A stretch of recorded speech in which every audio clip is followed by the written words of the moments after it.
नमस्ते, स्वागत है आपका इस वीडियो में। और आज जो है आपका 13 जनवरी है। सो देखते देखते इस महीने का भी आधा जो महीना है वो ख़त्म होने वाला है। सो आज के इंपॉर्टेंट न्यूज़ को चेक करेंगे। उसी के साथ साथ अगर आप इस चैनल पर नए हैं तो लाइक शेयर सब्सक्राइब जरूर कर दीजिए। कोई भी क्वेश्चन कोई कमेंट सेक्शन में बता सकते हैं। हमारे वेबसाइट में जाएंगे तो आप रजिस्टर करके सारा जो कंटेंट है बहुत ही आसानी से आप एक्सेस कर पाएंगे। तो आज के न्यूज़ को जो है वो थोड़ा सा हम लोग जल्दी देखेंगे। चलिए देख लेते हैं। सो आज कितने सारे इंपॉर्टेंट न्यूज़ है, नियर अबाउट 35 आपके हेडलाइंस हैं। ज़्यादा एक्चुअली न्यूज़ नहीं है, बट मार्केट में क्योंकि बोल सकते हो कि हल्का फुल्का आपका डी मतलब डीके तो नहीं बोलूँगा, स्लो डाउन हो रहा है मार्केट में। स्लो डाउन हो रहा है, जो मनी का मूवमेंट है वो थोड़ा सा आपका बोल सकते हैं कि इंडिया में ड्राई अप हो रहा है हल्का हल्का। जो प्राइमरीली आपका गोरा जो पैसा डालता है इंडिया में, तो वो हल्का हल्का हल्का जो है वो ड्राई अप हो रहा है। एंड मार्केट में कंसोलिडेशन हो रहा है, मर्जर एक्विजिशन हो रहा है। अगर ब्रॉडर स्पेक्ट्रम में देखें, so short term movement, long term movement अगर हम चेक करते हैं, सो वहाँ पे भी हमें देखने को मिलेगा that yes right now that is what I am doing right now. वही मैं कल जो है वो स्टडी कर रहा था कि अभी जो है long term position open up करना है, क्योंकि बहुत सारे स्टॉक जो है वो आपका डी वैल्यू होंगे, बहुत सारे सेक्टर्स जो है वो कंसोलिडेट होना शुरू हो जाएगा। वहाँ पे भी आपका inflow of money will be slow. और जो हमने देखा था कि आईपीओ के माध्यम से बहुत सारे जो कंपनीज़ हैं, आईपीओ के माध्यम से बहुत सारा पैसा रेस कर रहे थे। एंड जो भी आईपीओ आ रहा था, दो प्राइमरी रीज़न था। एक तो है कि जो एग्जिस्टिंग इन्वेस्टर्स हैं उनको आपका एग्जिट देना है। दूसरा आपका रीज़न था कि भाई केपेक्स कंपनी जो है लॉस में जा रहा है, केपेक्स चाहिए, पैसा चाहिए।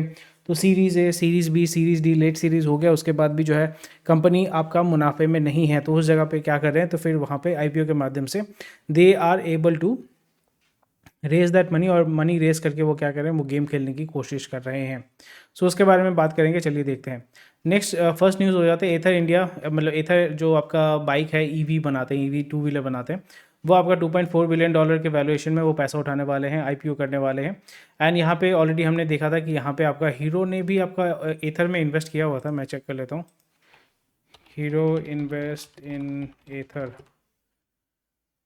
हाँ, हीरो ने आपका नियर अबाउट 124 करोड़ मतलब इन्वेस्ट किया था, बहुत ही कम खर्च, सस्ते में। दिस ओके, सो यहाँ पे 124 करोड़ इन्वेस्ट किया था, और यहाँ पे स्टेक जो है 40% है। सो इनडायरेक्टली क्या कर रहा है कि आपका एथर ने नियर अबाउट 3% वही है। सो एथर प्राइमरीली आपका बोल सकते हो कि इनडायरेक्टली हीरो मोटोकॉर्प जो है वो आपका हीरो वीडा भी कर रहा है, बट हीरो वीडा के साथ साथ आपका एथर भी कर रहा है। सो मुझे वो समझ में नहीं आता है। सो मे बी बाद में ये होगा कि मैं तब सोच रहा था कि भाई यहाँ पे ये करने वाले हैं कि आपका जो है ईथर को वो कंज्यूम कर लेंगे अपने हीरो मोटोकॉर्प के साथ। और वहाँ पे क्योंकि हीरो मोटोकॉर्प के पास आपका स्कूटी वाला सेगमेंट या ईवी टू व्हीलर वाला सेगमेंट जो है वो खाली पड़ा हुआ है। पहले आपका हीरो जो है, हीरो प्लेजर ये सब कुछ बनाता था, पर उसके बाद जो है उसका सेल ख़राब हो गया, मतलब बिकता नहीं उतना, एक्टिवा के साथ compete नहीं कर पाया। तो उस जगह पे आई वॉज थिंकिंग दैट एथर जो है वो इस डोमेन में गेम खेलना चाहता है, the way that Tata Motors is looking to play the game here. But again उनका स्ट्रैटेजी मुझे लग रहा है कि ऐसे इस तरीके का स्ट्रैटेजी है कि कंट्रोलिंग स्टेक तो रहेगा 30-35%, आस्ते आस्ते वो स्टेक जो है वो बढ़ाएंगे जब पब्लिक मार्केट में आ जाएगा। So they can buy up more and more shares. और दो चीज़ हो सकता है कि एक तो है कि वो ऑफलोड करेंगे, पैसा उठाएंगे, और वही पैसा आपका हीरो वीडा वाला जो उन्होंने इन्वेस्टमेंट करके रखा हुआ था वहाँ पे पैसा डालेंगे। या ये हो सकता है कि they will be buying up more and more stocks, because जो एग्जिस्टिंग इन्वेस्टर्स हैं वो तो यहाँ पे एग्जिट लेंगे। So a lot of things will be going on, and that's a very good thing. यहाँ पे इनडायरेक्टली दो टू व्हीलर कंपनी जो है हीरो मोटोकॉर्प जो है वो कंट्रोल कर पाएगा। एक तो एक तो हीरो मोटोकॉर्प खुद है, और उसके बाद जो है वो आपका खुद का भी गेम खेलेगा। So it's a very good thing. और ओला इलेक्ट्रिक को हल्का फुल्का जो है पुश मिलेगा। ओला इलेक्ट्रिक का ऑलरेडी जो है बहुत ज़्यादा बदनाम हो चुकी है, और यहाँ पे सर्विसिंग उसका अच्छा नहीं है। लोग जो है उसका गाली दे रहे हैं कि भाई उसका बाइक जो है कभी जल रहा है, आग लग रहा है, ये सारी चीज़ें हैं, बैटरी इश्यूज़ हैं। तो इसके बारे में बातचीत हो रहा है। सो यहाँ पे भी हमें देखने को मिलेगा that there will be a lot of competition, because two wheeler EV के मार्केट में बड़ा बड़ा प्लेयर एक्चुअली कोई है नहीं। सबसे बड़ा प्लेयर जो है वो आपका ओला इलेक्ट्रिक है, उसके बाद आपका ईथर है, उसके बाद आपका ग्रीव्स है, ग्रीव्स का जो एम्पेयर है, एम्पेयर, ये सारे ओकिनावा, ये सारे जो है उतना स्टैंडर्ड नहीं, उतना अच्छा नहीं है। सबसे ज़्यादा बिकता है जो स्टैंडर्ड क्वालिटी का है वो आपका ओला। उसके बाद आता है हीरो वीडा, वो भी उतना सक्सेसफुल हुआ नहीं है। उसके बाद एथर जो है, एथर अभी अलग अलग तरीके के बहुत सारे प्रोडक्ट्स निकाल रहे हैं मार्केट में, बहुत फैंसी फैंसी प्रोडक्ट्स निकाल रहे हैं, तो वो भी आपको देखने को मिलेगा मार्केट में। So that is something which is very very interesting. So near about $2.4 billion के वैल्यूएशन निकाल रहे हैं, so which is a very good thing, because यहाँ पे हीरो मोटोकॉर्प ने आपका वैल्यूएशन के this investment valued Ather at 5,000 crore. So 5,000 crore is near about I think 65%, 67 60 sorry $600 million, $600 million, $700 million में आपका वो था। और अभी ये जब लिक्विडेट करेंगे, आईपीओ करेंगे, so valuation will be $2.4 billion, so it's a very big jump, very big jump, near about आपका 4-fold इंक्रीज आपको देखने को मिलेगा। और ये एक एडवांटेज है, मोस्ट प्रोबेबली वही देखने को मिलेगा, इधर वो ऑफलोड करेगा एज इन ऑफलोड करने के माध्यम से जो है एक तो है कि प्रॉफिट बुकिंग करेगा, और उसके बाद जब स्टॉक जो है नीचे की तरफ जब जाएगा, बिकॉज लॉस मेकिंग कंपनी है, फिर जो है वो अकोमोडेशन करेंगे। So this is how business works, और ये परफेक्टली नॉर्मल, परफेक्टली लीगल और परफेक्टली एथिकल भी हो जाता है। Need to see TCS Q3 show in larger macro context. TCS का जो आपका रिपोर्ट, मतलब बेसिकली Q3 का रिजल्ट जो आया था वो आपका अंडरवेलमिंग था।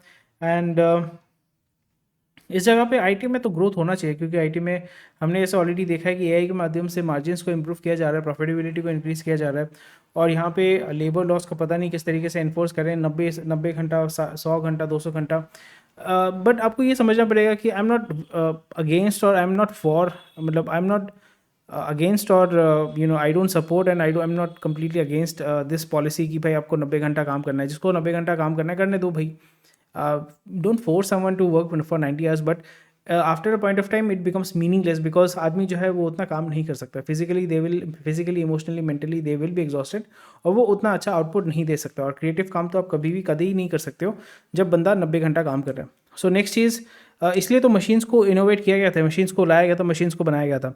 सो मशीन्स के माध्यम से आप क्या करते हैं कि जो रिपीटेटिव काम है वो आप मशीन्स के माध्यम से करते हैं, और अभी जो है इंसान का काम जो थोड़ा बहुत क्रिएटिव काम है या रिपीटेटिव काम है वो आपका एआई कर रहा है। सो इस जगह पे machines, physical machine and automation, AI के माध्यम से इसको आप ऑटोमेट कर सकते हैं। सो इस जगह पे definitely there should be a consideration, and इस तरीके का जब स्टेटमेंट आता है so that reflects poorly upon the Indian culture, working culture, और उसकी वजह से जो है लोगों को लगता है कि भाई यहाँ पे तो वर्चुअल स्लेवरी चल रही है। पहले तो आपका गोरा जो है यहाँ पे हंटर चलाता, उसके पहले मुगल चलाते थे, अभी जो है हमारे जो देसी बाबू लोग, मतलब ब्राउन बाबू लोग जो है वो आपका लाठी चला रहे हैं, ठीक है, और वो भी पब्लिक कंपनीज़ के हैं। So that is something which is very strange and very negative in a way, क्योंकि अगर आप इन्वेस्ट करना चाहते हैं, देख रहे हैं कि लेबर लॉज इस तरीके से बने हुए हैं, कोई लेबर, मतलब कोई रिएक्शन नहीं होता गवर्नमेंट से कोई रिएक्शन नहीं होता, मार्केट सेंटीमेंट जो है वो पब्लिक, LNT जो है, LNT के स्टॉक्स को नेगेटिव सेंटीमेंट तो होना चाहिए था, but that is something which is very concerning, because जो अच्छे बंदे होते हैं, जो टैलेंटेड बंदे होते हैं, तो वो इस कंपनी में डेफिनेट क्यों नहीं जाएंगे, क्यों, मतलब क्या फ़ायदा है, 90 घंटा कौन काम करेगा। आप अगर 90 करोड़ देते हो या पर आवर बेसिस पेमेंट करते हो, so people will be interested, but per hour basis तो आप पेमेंट नहीं कर रहे हो। So that is something which is very concerning. सो इस जगह पे बातचीत तो चल रहा है, बट अगेन थोड़ा सा केयरफुल होकर यहाँ पे आपको अंदर की चीज़ों को देख के आपको समझना पड़ेगा। Madhuri Dixit, Gauri Khan and other buy OYO shares. Gauri Khan जो है शाहरुख खान की बीवी है most probably, Amrita Rao and Madhuri Dixit, they are buying OYO के stocks, which is very interesting. But OYO जो मैंने पहले भी बताया था कि ओयो जो है लॉस मेकिंग कंपनी था, उल्टे सीधे एक्विजिशन कर रहे थे।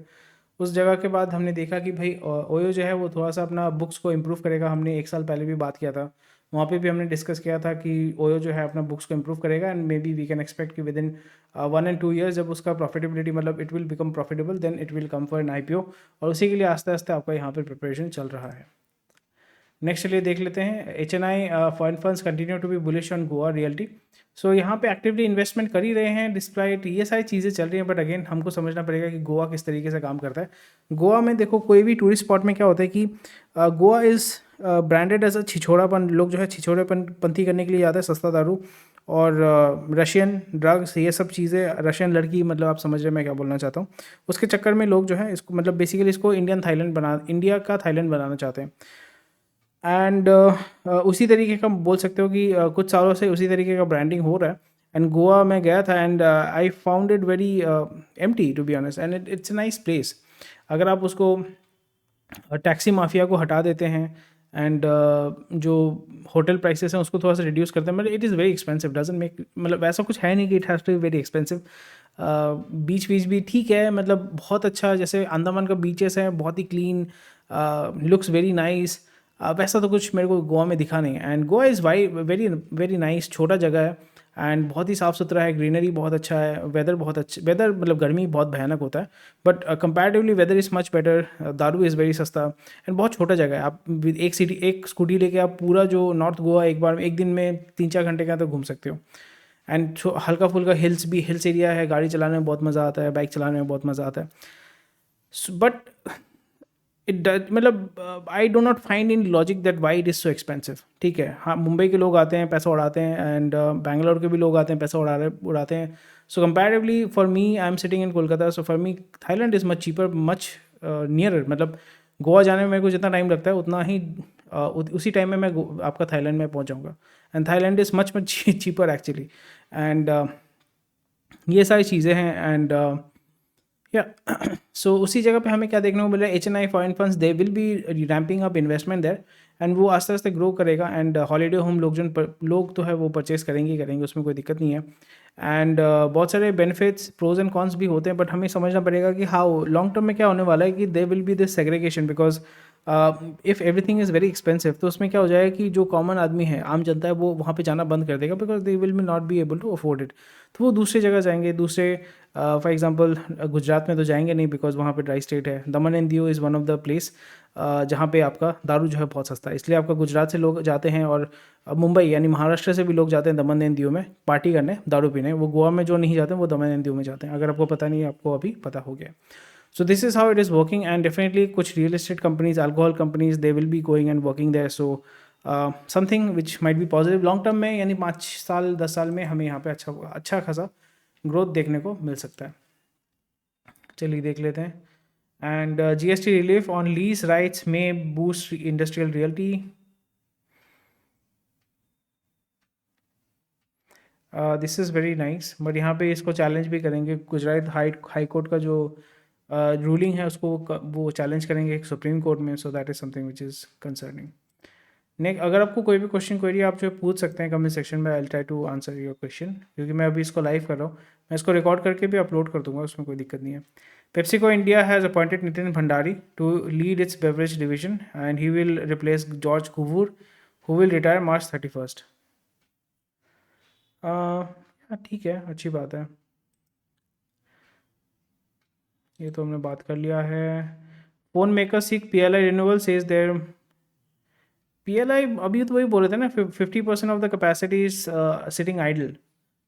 50% of the capacity is sitting idle, तो उसमें मतलब कुछ तो हो नहीं रहा है, तो फ़ायदा क्या है. बट गवर्नमेंट जो है उसको और भी पुश करेगा, and for obvious reasons. But to compete with China it is very difficult.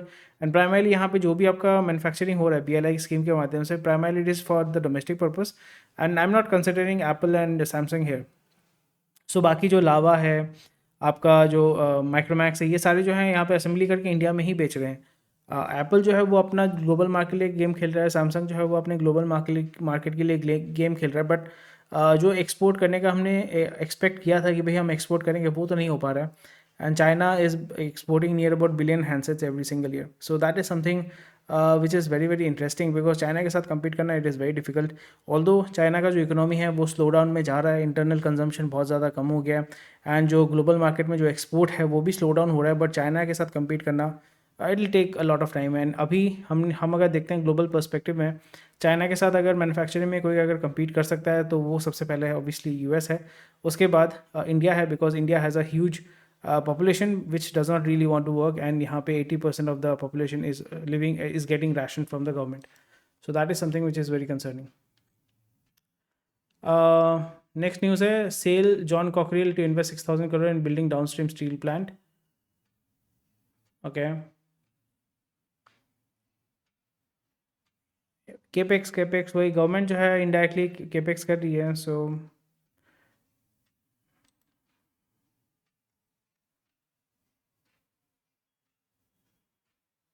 Income tax plans to collaborate with Interpol to locate, investigate tax dodger. I don't think it will be possible. जैसे मैं बार बार कहता हूँ कि आपको जो है बीच बीच में interpole का वेबसाइट जाकर चेक करना चाहिए. इंटरपोलेशन नहीं है भैया, इंटरपोल में जाके आप जो है बहुत बहुत कुछ देख पाओगे. आपका यहाँ पे फॉर एग्जांपल वांटेड पर्सनस में अगर आप चले जाते हैं, तो फिर वहाँ पे आप देख पाओगे कि घोसन ये जो है he is wanted by Japan, and right now he is I think living in Lebanon. तो 3 आपका नेशनलिटी है. सो ये आपके थे ना निसान के CEO थे, एंड ही एस्केप्ड जापान. बहुत ही इंटरेस्टिंग चीज़ था. सो वही चीज़ है. एंड ये भी आपका इंटरपोल के लिस्ट में है, but again I am not sure that I don't think he will be extradited या एक्स्ट्राडाइट जापान के लिए कोई एक्स्ट्राडाइट करेगा उनको. सो ऐसे आप जाके यहाँ पे चेक कर सकते हैं. वांटेड बाय इंडिया आप चेक कर पाओगे. वांटेड बाय इंडिया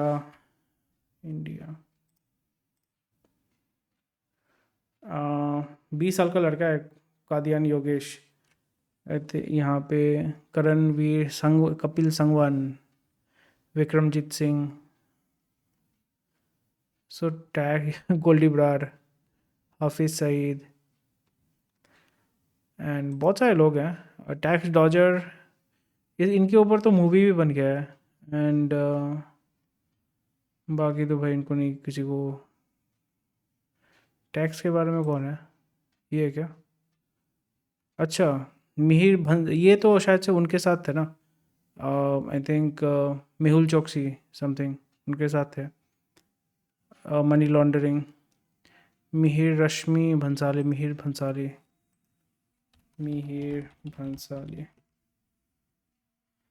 हाँ, मिहिर भंसाली इज यस. तो इसी के साथ साथ आप जो है इसको नीरव मोदी.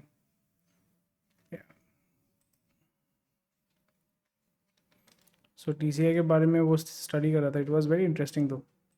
या सो वही चीज़ हो रहा है. बट इससे रिकवरी कर पाएंगे कि नहीं कर पाएंगे, यहाँ पे डेफिनेटली अगर मनी लॉन्ड्रिंग ये सारी चीज़ें होती हैं so ED should be coming into this. So yeah let's C.